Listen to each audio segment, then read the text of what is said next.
alakira Muhammadu alakira Mamadu nyomada ambal mal islamu wa assalamu alaikum wa rahmatullahi ta'ala barakatuh alakira Mamadu nyomada kasungalo watu kulu nyenemaya au ka rajumali baka nununya sumundawiye kasi auma nobe talike alakira sallallahu alaihi wasallam aka nyenemaya ka anaye baraba munu ka adamadiyaye ni adamadiyaye biki yiren nafa noye fokana blanga bi wati mununa alakira Muhammadu alala Mamadu nyomada sumunda nunu ulube se auma ambal make alhaj Suleiman Yusuf Traoré fe anga lillame ni sumunda nununa alakira Muhammadu alakira Mamadu nyomada alakira ni alafe kabongo shida na zoro madunu yala alakira الحمد لله رب العالمين وأصلي وأسلم صلاة وتسليما يليقان بمقام سفير الأنبياء وإمام المرسلين سيدنا محمد وآله وصحابته الكرام وبعد مستمعين الكرام السلام عليكم ورحمة الله وبركاته الحمد لله رب العالمين أمي الله تعالى تندوك بركدك وليمندو أن سكود مجلالة وكفي أمبان كالفا ومسبينا سبولا أتك الفتيه وكفي أمسولي كتيدو نفس منتك نوي محمد صلوات ربي وسلامه عليه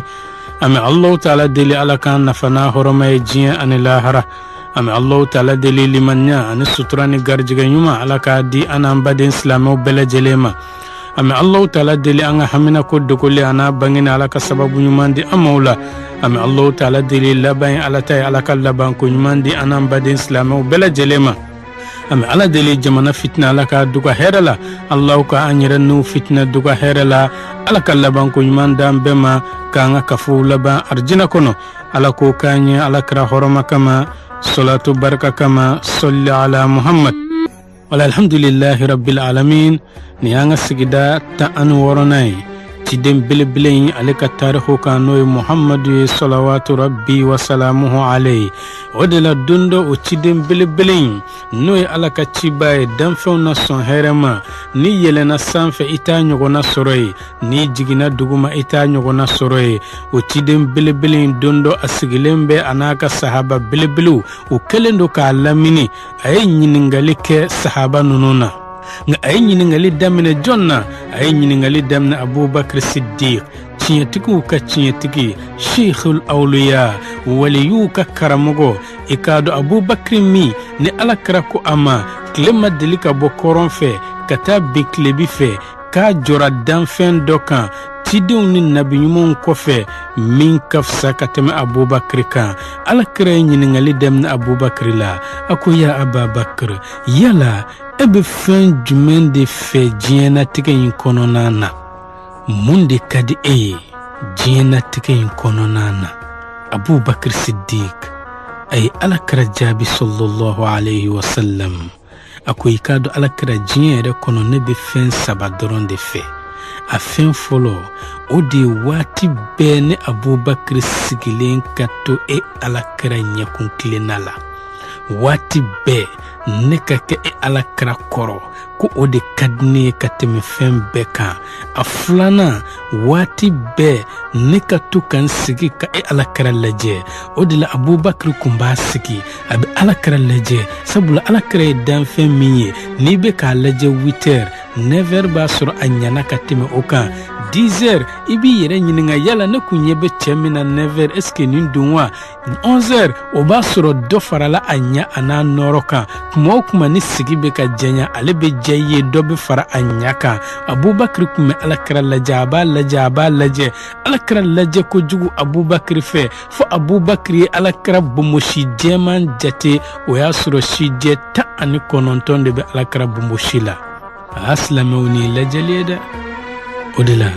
an slamu kan ga fitne yelende ye an deun ananga kalandun ye uka annaje kasrafana ta ana aw mayi mamunun be shitane maun nofe ulaje ko jugu ubu ladeke nu yu kungolo fangelen di anw yɛrɛ fɛnɛ denw b'u kunkolo fankelen di n'u ye kurusi yoro anw yɛrɛ denw be kurusi yoro maa min ma se kurusi kɔrɔ yala o be se denbaya kɔrɔ wa n'u y'u tulow sɔgɔ anw denw b'anw tulo sɔgɔ munna sabula u y'u lajɛ k'u lajɛ fo u fara u la o kuma foyi tɛ f'u k'u ladege u ka baara bɛɛ la nka bi n'i y'i sigi ka anw ka karamɔgɔw lajɛ k'u lajɛ walima duden k'a sigi ka dutigi lajɛ k'a lajɛ a bɛ dɔ wele dɔrɔn ko n'a ma nin kɔlɔsi ko suya bɛ sɔn ka bange a la la e kan k'a to a k'i lajɛ ka fa i la walisa k'i ladege i ka ladabu cɛɲinw ani ka baara kɛcogow la o de la alakira Abubakar kun b'a sigi k'a lajɛ fo a nana ye sijɛ 19 bɛ alakira bomosi la i bɛ mɔgɔ lajɛ kuma o kuma ka taa se fo i b'a bomosi sijɛ hakɛ jate ka sɔrɔ i bolo ma maga a la silamɛw o ye lajɛli ye dɛ tuma min na ni Abubakar sijɛ 19 ye alakira bomosi la Abubakar ko shibta ya Rasulallah ya ala ka ciba i sijɛra koyi alakira ko Abubakar ma shayyabatni hudun wa akhawatuha Abubakar i ka dɔ Hudu n'a balimamusow ninnu de ne Muhammadu sijɛ silamɛw anw kan k'an cɛsiri ka nin dɔn an b'a ye an ka loga gafaw la inna wa akhawatuha kana wa akhawatuha kada wa akhawatuha dhalla wa akhawatuha fama hiya hudun wa akhawatuha o kuma Abubakar ako kuma fɛn jumɛn de e sijɛ Hudu n'o ye suratu Hudu ye a n'a balimamusow la alakira ko sallallahu alayhi wa sallam aya dɔ bɛ suratu Hudu kɔnɔ o b'a fɔ fastaqim kama umirta Muhammad i tilen i komi i ɲamaruyara cogo min i daba ma fɛ ni aya in jiginna alakira kan a ye alakira sijɛ ka kafo a balimamuso tɔw kan o y'a dama walan ye o kuma Abubakar ko fɛn fɔlɔ min ka d'ale ale ka kɛ alakira ɲɛkun tilenna la waati bɛɛ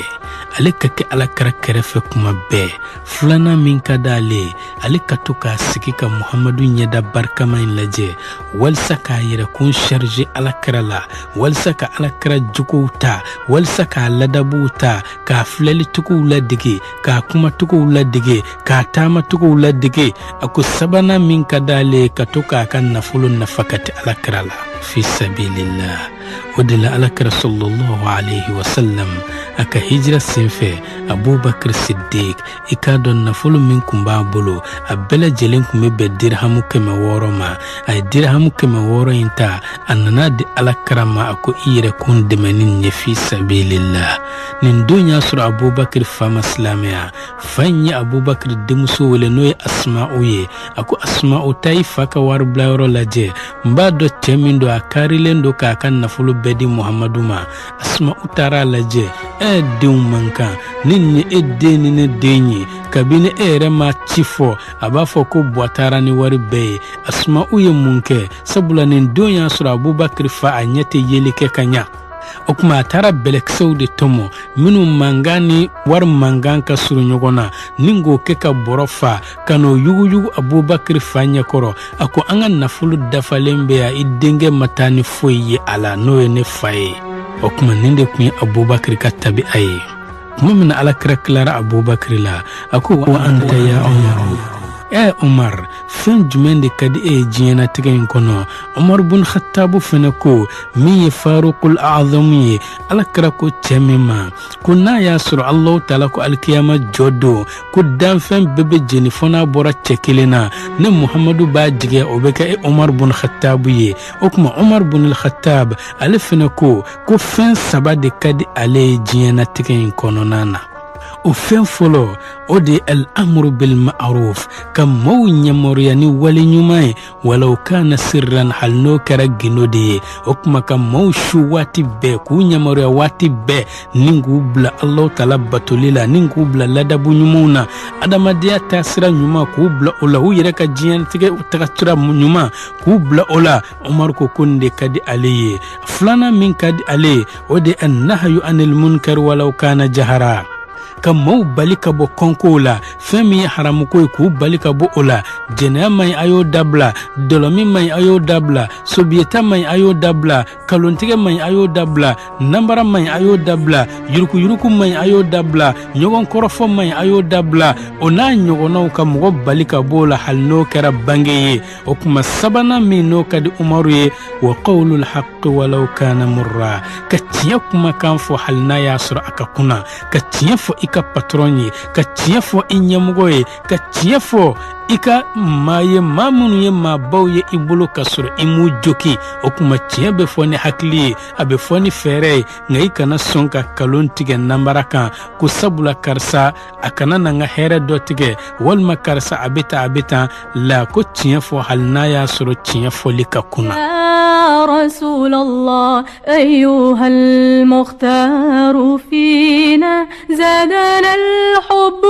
حنينا جئتنا بالخير دينا يا ختام المرسلين يا حبيبي يا محمد لك صلى الله عليه وسلم أيا كرجك أكو وأنت يا عثمان أكو عثمان يلا مندي كدي عثمان ابن مندي فجينا تكين كنو عثمان مي ni Allah taala ko ala yɛrɛ bɛ maloya ana ka mɛlɛkɛw Usman ma o kuma Usman bun Affan ale ye musaka kɛ fo Allah taala yɛrɛ ko ala kɛra nɛnkun kan ako Usman e ka baara foyi tɛ Allah taala tɔɔrɔ ni nafakati ninnu kɔfɛ ni ka sɔrɔ Usman yɛrɛ tɛ juguman kɛ Usman bun Affan ko ne yɛrɛ bɛ fɛn saba de fɛ diɲɛnatigɛ in kɔnɔna na o fɛn fɔlɔ it'amu ta'am ka maaw la dumuni Allah taala jati kama k'u kɔnɔ fa Allah taala jati kama filanan ifsha'u salam ni maaw ma bɛnna ka salamu bila kan i bɛ bɛɛ lajɛlen fo denmisɛnnin maakɔrɔba i filan i kɔrɔ i dɔgɔ i den i fa ni fɛn o fɛn bɛnna ka salamu bila a kan a sabanan wassalatu bil-layli wan-nasu niyamu ka seli su dugukila fɛ ka sɔrɔ cɛw ni musow binnen bɛ dilenw cɛmancɛ la u bɛ ka gɔrɔntɔ Uthman bun Affan ko nin fɛn saba de ka di ale ye ala kira y'a kɛrɛ jɛgɛ a ye Aliyu lajɛ a ko wa anta ya Aliyu Aliyu mun ka di e yɛrɛ fɛnɛ ye diɲɛnatigɛ in kɔnɔna na Aliyu bun Abi Talib nin de ye Allah taala ka waraba ye a bɛ fɔ ale de ma Aba Turab ala kira kun b'a wele o de la Abul Hasan ala kira kun b'a ka cɛ tɔgɔ wele o de la o kuma Aliyu bun Abi Talib Khaybara kɛlɛ kan kuma min na Murhabu bɔra ni k'a yɛrɛ kun tanu qad alimat Khaybaru anni Murhabu shaki silahi batolun mujarrabu a ko Khaybara bɛɛ kɔni y'a dɔn ka fɔ ne ye Murhabu ye kɛlɛminan daduman tigi ye ne Murhabu ye ne ye kɛlɛ cɛfarin de ye min bɛ kɛlɛcɛw lajarabi kɛlɛ kɛnɛ kan kuma min na ni kɛlɛ ɲaamina ne Murhabu bɛ kɛ de ye komi ni tasuma mɛnɛna sɔrɔsiw ni ɲɔgɔn cɛ u bɛ yɛrɛkɛ cogo min o kuma ne Murhabu bɛ kɛ ten kɛlɛcɛw ni ɲɔgɔn cɛ Aliyu y'a jaabi mun na ummi hiya allati samatni haydarahu kalaythi ghabatin karihil manzurihi i ka dɔn ne ba de n wele ko a ka waraba den i ka dɔn ne Aliyu b'i komi kungokolo fantan bantan wara dankelen ni o y'a ɲɛsin i ma ka sɔrɔ a kansi a n'a jakisi falen do joli kɛnɛ na jatigɛ min b'i sɔrɔ ne Aliyu bɛ ten nɔ de i ka dɔn o waraba in o yeli a man di ɲɛna kuma tɛ a lakalili ma a ko ne Aliyu bɛ saya suma cɛw kun i komi nyobe suma muso kuntukumi o Ali ibn Abi Talib alakra kwama yala efene be munde fejena tike kono Aliyu ko fen saba de kadne ne jena tike kono ya Rasulullah o fen fule jume ikramu dayf kadunan bunya ani fen bay alakra ko sallallahu alayhi wa sallam ni dunan jigina ikan ana garjige bena ni dunan beta ani ka du junubu bela jelembe wuli nyogon fe na temena jimin kuna junubu bela jelembe bi o jikono ngabe tesera dunan marala ninga soro ni sekina iko doni an fauni an mokewo nu ye du jo tuku dunan jikin so be jo du kono nga bi dunan be bismillah dukena de ma o ma nyuma onde fena koy okuma Aliyu ko dunan bunyali de kadi ale aflana so mu be safe finteni ba tan flala kuma mi mauti sika erke jiko kuma mi katuka shun Allah ta'ala o sangawla ko de kadi ale asabana ka juku bembe ningu kan gushi nin pamuru ye ko ni fen saba de kadi ale alakra ya kere jeke o ya sur abazar sikilembe kerefe ako yala fen jule de kadi era abazar fene jina tigen kono Abu Dharr ko fen saba de kadi ne abazar ye afulo o de kongo nin kadi ne Abu Dharr ye kojugu ne katoka kongo wati be kongo ka donga dukono kongo ka doni abazarika o de kadni afulana bana ne katoka bana wati be o de kadni abazariye asabana saya de kadni abazariye alakra ku sallallahu alayhi wa sallam kasra alakra abi Abu Zarika kuma induku manan korodon ngai Abu Zarri nyininga walsa sahabawo ukaseku haklu makaseka ka kuma famu ako Abazar fen saba min fota ni fen saba shimandi mashite ala deli kongola mashite ala deli banala mashite ala deli sayala edungo ko ni fen saba kadi kasoro ni mandi mashi okuma mundela ni fen saba kadi Abu Zarr ko ikado nebe kongo fe munkama walisa nin kongonan dusukumbe hine mba don fene kafo jaga kongo to be dekuna odila Yusuf alayhi wa ala nabiyina salam ale de kumbe Misra magazin balo kle kumba ale de bolo nga akume kongo ka kongo aka maube na nyininga Yusuf balo bele jelembe de ka bolo kanga wati be ibe kongona mundela eboke Yusuf ko ale bisran akana fana fara be nyine fantonko okuma Abu Zarr ako kongo kadi ale sabula na le kongo na ale dusukun obehine makarebe na ala bana kadi ale sabula na le banana ka junubu be fiya ala ba ka jurumu kafari ala karako shukilen bana ni ya di Allah ta'ala ma kika do a hereka bon kateme nafla joko bakelenka shukilen bana be jurumu min kafari nafla joko bakelente o kafari nga akasore ma bana inda sinamuso kun ima da fadenjugu kun ima da siginyogon kun ima da barake nyogon kun ngani emirela ko karsa de ne dabali walma karsa de nin keta okuma ika bana baraji bana pew okuma Abu Zarr ko bana kadi ale sabula bana bale ka jurumu kafari ako saya kadi ale sabula Allah ta'ala kadi ale ko jugu mashiduni Allah ta'ala te nyogon fika alakra sallallahu alayhi wa sallam ako ikado nere Muhammadu e fen saba kanu auka jina tigayina o fen saba folo suma dumande kadine Muhammadu e aflana muso de kadine Muhammadu e asabana ne Muhammadu nyena fleli sewa o kera seli de la o de la seli kun kadi alakra ko jugu kuma menanin kera ikado Jibrila fana y'a to sidratul muntaha la ale jigina a nana salamu bila alakira n'a ka sahabaw kan a ko alakirama ikado fɛn saba ka di ne Jibrila fana ye aw ka diɲɛnatigɛ kɔnɔ. O fɛn saba ye mun ye? Jibrila ko fɛn fɔlɔ min ka di ne ye o de ye ka cikan lase i komi Ala y'a di yan cogo min k'a di cidenw ma o togoya la. O kɔfɛ ka danaya di a di togo la. O kɔfɛ fantanw ni dɛsɛbaatɔw ninnu fɛnɛ ka di ne Jibrila ye kojugu.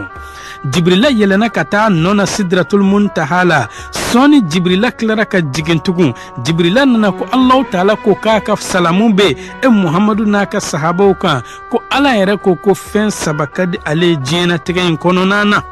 O fɛn saba ye mun ye? Ko Allahu taala ko nɛnkun min bɛ Allahu taala kosuma nin ka di ale ye kojugu. Dusukun min bɛ siran Allahu taala ɲɛ nin ka di ale ye kojugu. Ni min ani farikolo min n'a sabalilen don Ala ka masibakow ni tɔɔrɔkow kan k'i k'a dɔn ko nin fɛnɛ ka di ale Allahu taala ye. O kuma ka kan anw silamɛw ka nin fɛn ninnu bɛɛ lajɛlen kanu an seko damajira la. O de la an y'an ka walan bila Alakira sallallahu alayhi wa sallam kuma min na wahyu nana ma i k'a dɔn n'a kun tɛmɛna jiri fɛn o fɛn na, n'a tɛmɛna bɔgɔkurun fɛn o fɛn na, a tɛmɛna fara fɛn o fɛn na, nin bɛɛ lajɛlen bɛ salamu bila a kan. O b'a fɔ assalamu alayka ya rasulallah, kisi b'e kan ya Ala ka ciba. Alakira sallallahu alayhi wa sallam Jibrila ye seliji yira ala togo min komi an ka walan tɛmɛnɛ an da toro la. A ye seliji tacogo yira Khadija la. Alakira tilara ka jɔko fila seli ni Khadija ye. O de kɛra farida fɔlɔ ye, farida fɔlɔ min n'o sabatira silamɛya kɔnɔna na. Tarikutigiw y'a yira k'a fɔ maa fɔlɔ min limaniyara Allahu taala la ni ka Alakira tiɲɛtigiya k'i k'a dɔn o de ye Siddiqatun nisa Khadija, musow ka tiɲɛtigi n'o ye Khadijatu ye. Ko ale de fɔlɔ limaniyara Ala la ni ka Allahu taala tiɲɛtigiya ka Ala ka ciba tiɲɛtigiya. O kuma Khadija a y'a jɔ ni tiɲɛtigiya doni girin ye, a ma yɔgɔyɔgɔ, a ma siran, a ma bɔ a dabolo kan. O de la Alabi b'a fɔ an ɲɛna a ko dɔnnibaga bɛɛ lajɛlen bɛn'a kan k'a fɔ maa fɔlɔfɔlɔ min silamɛyara sɔsɔli tɛ min na o de ye Khadija. Nka dɔnnikɛlaw ka fɔnkɔɲɔgɔn kɔ bɛ yɔrɔ jumɛn? O de ye Khadija kɔfɛ maa fɔlɔ min silamɛyara. O kuma dɔnnibagaw fɔra ɲɔgɔn kɔ o de la. Nka Ibnu Sola ale ko min cɛ ka ɲi an ka fɔnkɔɲɔgɔn kɔ kuma dabila, min cɛ ka ɲi ko an k'a fɔ maa fɔlɔ min silamɛyara cɛ baliku hɔrɔnw na. O de ye Abubakar Siddiq. Maa fɔlɔ min silamɛyara denmisɛnninw na o de ye Ali ibn Abi Talib. Maa fɔlɔ min silamɛyara musow la o de ye Khadijatu bintu Khuwailid. Maa fɔlɔ min silamɛyara jɔn nɛɛmalenw na o de ye Zaidu bun Thabit. Maa fɔlɔ min silamɛyara jɔnw na o de ye Bilal ibn Rabah. Ale ko min cɛ ka ɲi k'an k'a fɔ nin togoya in na. Alakira ko sallallahu alayhi wa sallam an ba Khadija ma laqad khashitu ala nafsi. Khadija ne sirannen don n yɛrɛ kun ɲɛ koyi. Khadija ko Alakira ma abshir Muhammad i nisɔndiya fa wallahi ne Khadijatu kalila Ala la la yukhzika Allahu abada. Allahu taala tɛ Muhammadu malo abadan. O kuma daluya minnu bɛ Alakira la ani tabi'a minnu b'a la ani mangutu minnu b'a la ani jogo minnu b'a la ani adamadenya tagabolo ɲuman min bɛ Alakira la. O kuma Khadija ye a sinsin o daluyaw kan k'a fɔ ni maa o maa bɛ o togoya la Allahu taala t'o malo a t'o tigilama labila. O kuma Alakira sallallahu alayhi wa sallam a ka cidenya sabatira. O kuma wahyu kun bɛ jigin Alakira kan jigintogo jumɛnw na? An ka diinɛ cɛba dɔ bɛ yen n'o ye Halimi ye. Ale ko i k'a dɔn wahyu kun bɛ na Alakira ma natogo 46 de la. Nka a natogo 46 in an b'a bɛɛ lajɛlen koron k'a don natogo 8 kɔnɔna na. O kuma waati koron kama wahyu natogo fɔlɔ o de ye sogo ɲuman ye.